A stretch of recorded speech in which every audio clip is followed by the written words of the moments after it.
Odinga no seninde bade koro wachni mar broad base bende pod wantiere broad base kose broad base koro onge.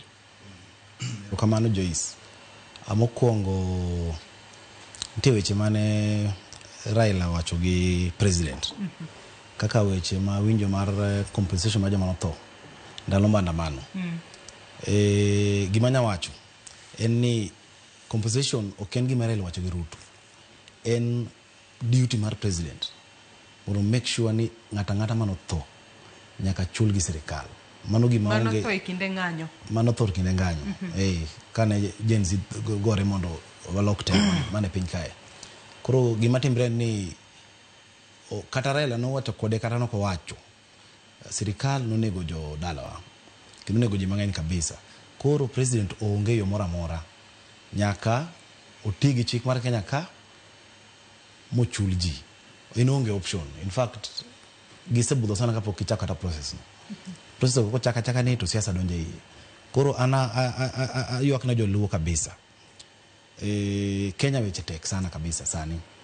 Raila no broad based lakini weche pod tek kaluo nikech kata we mane broad based kata wane sirikal nyaka wayier jotelo manya tiyo ne jopiny. Gima ne Raila gi Ruto Raila osewewa. Nyaka wieni koro sani joluo ochung'o kuma koro nyaka wachung' wayo jotelo manya tiyo nwa. Kata wane broad based kata waonge. Jotelo mang'eny mosebedo go gi jotelo manomi joluo. Iwinjo wachni. Jotelo mang'eny nomiwa gi agwambo. Ni koro mae ng'amoromo otinu. Lakini king'iyo kaluo kata gi broad based ni siasa mosego mang'eny piny mar Nyanza. To siasa mosego gi president gi Raila en siasa mar re-election ma 2027. Koro sani joluo nyaka chung' nikech wan matek. Maendeleo mano chakgi onge mosetie kata chiel. Gin gik mochaki. To king'iyo history mar Kenya kae president ko chako gimoro to ka siasa oba ka joluo sani wuok tino ka gino we gichak kitere kumoro ka gimanyo kura. Koro imanyo chopin joluo sani gin gi chance mar yiero jotelo manyien. Wachung'uru wayieru joma nya tiyo ne jopiny nikech en right mar ng'ato ka ng'ato gi mar sirikal mora mora kata ko ken mar broad based ni mondo maendeleo bi kaluo Nyanza. Koro gima anya jiwo joluo ni wan gi chance sani wayier jotelo manyien. Kik waket wiwa enye broad base nikech kaka wang'e sirikal mantie ni en mar lip service.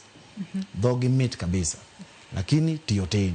Koro gima anya kwayo ni joluo kumora mora ma wantie wayieru jotelo manyien. Wan gi chance kendo wayier joma botiyo ne Kenya kae.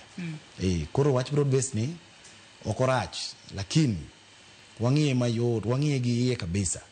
Broad based en siasa. Iwinjo. To gima ng'eyo ni nitie case mang'eny kabisa moseter court. Cases gi me compensation. Wawe court otim tije to ka case orumo tang'eyo ni ibo chul ji gi sirikal. Maybe ibo rumo ka Ruto sewuok kata ka Ruto nitie. Nikech wakia kata bobet 2027. Sani weche siasa odhi matek. Koro atieko mana kwacho ni koro piny luo ochung'. Nitie joma nyien wayier jotelo mabotiyo. Nikech kaka wang'eyo kaka wantie jotelo ok ti gigo siasa. Koro kata joluo mag bigoro yuago ni wabede broad based wan gi gimoro achiel. Haki mar maendeleo ni haki mar ng'ata ng'ata luo Nyanza. Ok kata kaluo kende Kenya mzima. Koro nyaka ya wigi mang'eni nyaka wayier jotelo manya tiyo. Mane yo kene mar maendeleo. Yes. Akorka kori Engineer Thomas jopiny makoro sani koro dwaro ni jatend piny Kenya William Ruto ochop singo manoketo kod Prime Minister machon mosenindo Raila Odinga. To Ruto nyalo timo ang'o mar mondo mi singo go oketi nikech kata lien Raila